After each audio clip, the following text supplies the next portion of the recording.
Hi everyone, my name is Ashley Elkins, and today we are going to be doing a virtual field trip at the Karen Beasley Sea Turtle Rescue and Rehabilitation Center.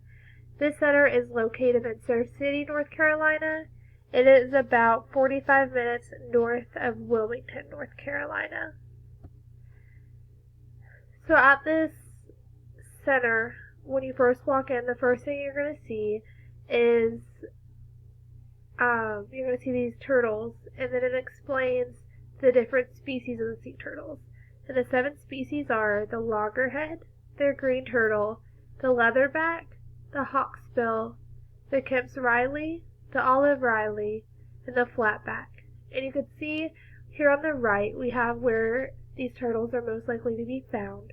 The loggerheads to be found on the Atlantic coast, the green turtle on the Atlantic coast, and the leatherback, they classified him as more finding him in the open ocean. So they said he could be anywhere from Alaska to Africa. And the hawksbills most likely are going to be in Australia. The Kemp's Riley is on the Pacific coast. And olive Riley is going to be Kemp's Riley's cousin, and he's also going to be in the Pacific coast. And the flatback is going to be in Australia. So what this center does is they do a rescue, rehabilitation, and a hopefully release. So what the process looks like is once the center gets a phone call of a hurt sea turtle, they go and they pick up the sea turtle, they bring him back to the building, they do an evaluation on the turtle and figure out the best course of action. And that's where the rehabilitation comes into place. These blue bins, they all have turtles in them. The building right now has over 100 sea turtles in it, and they range from the leatherbacks, the loggerheads, and the green turtles. And you can see in the photos where you're able to see some of the turtles. The white looking one right there, that is a loggerhead, and then the darker one down here on the bottom, that's going to be the green turtle. Their goal is to always release the turtles, and just depending on the severity of the injuries, just depends on how long they're going to be in there. But they do have one permanent resident. That turtle they had since I think they said 2001, and the turtle is blind in both eyes, so he will not be able to survive in the wild. So they just keep him in the little blue bin, and they have to hand feed him 3 times a day and bathe him and make sure he's receiving everything that he needs. And you can see down in the bottom picture that when you walk around, each person's at a different bin explaining the turtles. And here is a video of a turtle swimming, and you can just kind of see how they move.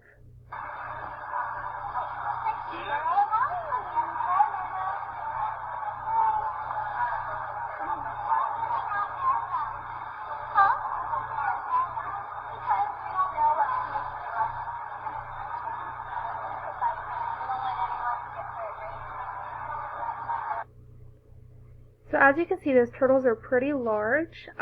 In the bins at first I thought there's no way that they could hold a turtle that big, and the turtle looks pretty comfortable, and they have pipes down at the top having the water circulate. So it looks really cool, and the turtles look really happy. And this hospital or center is actually brand new. It opened in 2013. The old one was located in, again, Surf City, but it was the size of a 2-car garage. And this new building is about 5 times that size, so it's grown in the past couple of years. The first surgery that they've had in the new building was October 1st, 2013. They got a phone call about a loggerhead turtle who had major injuries. He had one flipper missing, and the other one was badly cut in 7 places. And when the vet got the phone call, she had no choice but to go get this turtle.